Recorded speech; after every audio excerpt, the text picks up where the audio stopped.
All right, for this first episode of Steven's Study on the Mercury side of things, we're going to be looking at Alyssa Thomas and an action that I see her being used in quite often, one which we spoke tons about prior to the preseason and training camp starting. And that's with Alyssa initiating action in pick and roll and it happening in an inverted fashion. So think of traditional pick and roll where a smaller guard is getting a screen from a bigger player and they play through advantages from there. You flip that, and in an inverted fashion, it's a bigger player receiving a screen from a smaller player. It stresses and puts pressure on the defense in different ways.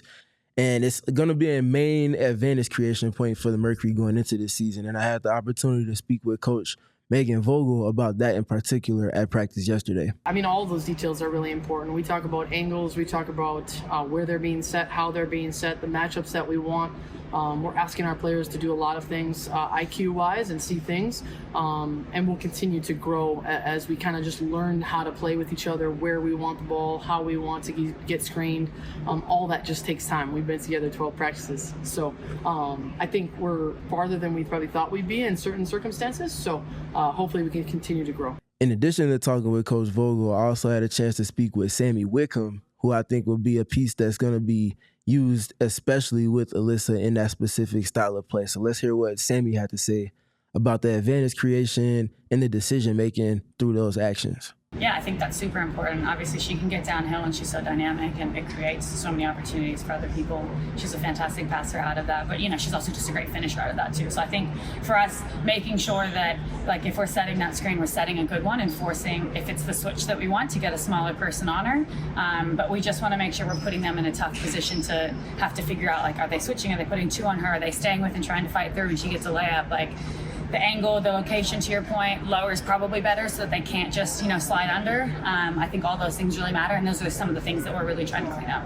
All right, so we're just going to take a quick look at a couple of plays in which they went through this specific inverted pick and roll action, used it in a couple different contexts, couple different spacing templates, and we'll kind of talk about some of the things that both Coach Vogel and Sammy Wickham spoke to with me at practice yesterday. So this first play we're going to be see obviously taking place with Alyssa having the ball in her hands. And we're going to see the first screener we're seeing used with it is Satou Sabally. And it's unique that they went to Satou for this because of who's being guarded or who Satou's being guarded by, reigning defensive player of the year, A'ja Wilson. Not necessarily one of the people that you want to bring into action. And the result that we're going to see them get from this is not necessarily what they're going to be hoping to get in terms of the flow of it, but also what they're going into. So you see, obviously, A'ja Wilson's guarding Satou Sabally. Don't necessarily want that unless, as you see, A'ja is loaded to the right side, Alyssa's going to reject this screen. If she's going to reject the screen in the space, obviously you have to worry about the opposing big on the other side, opposite of A'ja here. But spacing-wise, they want to be a little bit better with it. If this screen is set a little bit higher up the floor, maybe not necessarily at the three-point line, but just below it, it gives more real estate for Alyssa to kind of work towards and maybe even stress the defense in a help fashion more too. Nonetheless, you see the ironing out of the kinks in terms of the process with this action. And it's just going to be kind of running into a brick wall in a sense. No tempo or advantage created, and now Alyssa has to work against arguably the best defender in the league one-on-one, and the shot clock's now going up against them. So now transition to this next opportunity, we're going to be seeing it happen in almost kind of a drag screen or step-up style of action where you see Kahleah Copper is more of a step-up actually, where Kahleah is already ahead of the ball. Alyssa's going to just flow into action with Kahleah. So you see the inverted screen take place. It's really no advantage created, but they want to just get the defense shifted, and it gets a dynamic touch for Kahleah to then be able to attack downhill. Get a little bit of opportunity to get there. Kahleah doesn't finish it, but you can see how that action is kind of creating something in terms of opportunity in a high-paced fashion for their attack. And then on this rep here, this was one of the more fun ones for me personally because now we're seeing Alyssa, being in this inverted pick and roll action with a shooter, a smaller player, and for the lineups that the Mercury will be using, a player that's going to be getting maybe the least defensive attention. So maybe the more favorable matchup is going to be on someone like Lexi Held or maybe even Sammy Wickham because they're going to be wanting to put bigger and more athletic players on, obviously, the big three when they're on the court. So you put a shooter in this action, and they also shift the defense and empty the corner, empty the side, honestly, of where the pick and roll is taking place. And you're going to see the difference in flow and the advantage that ultimately creates for Alyssa as she gets downhill.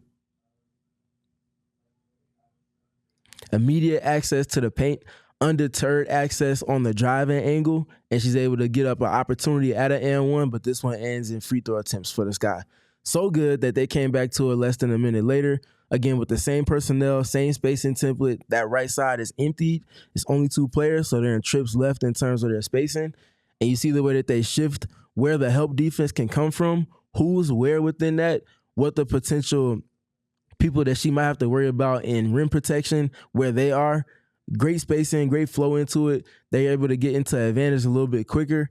And although this one is not going to end at the basket either, this just kind of speaks to what Coach Vogel and Sammy Whitcomb were speaking to in terms of the angles and the point of the screen in terms of the location, where it's being set. Do they want it lower? Do they want it higher? Are they trying to manipulate a switch out of that? Do they want Alyssa to get direct access to the paint out of that? Are they trying to maybe get it to the second side and play off of the spacing that they might be going through on the other side of the court from the pressure that she's going to put on the defense on that strong side? Just a lot of questions. Going to be fun to watch them funnel through and cycle through all of the options within that and just generally grow more sharp with that.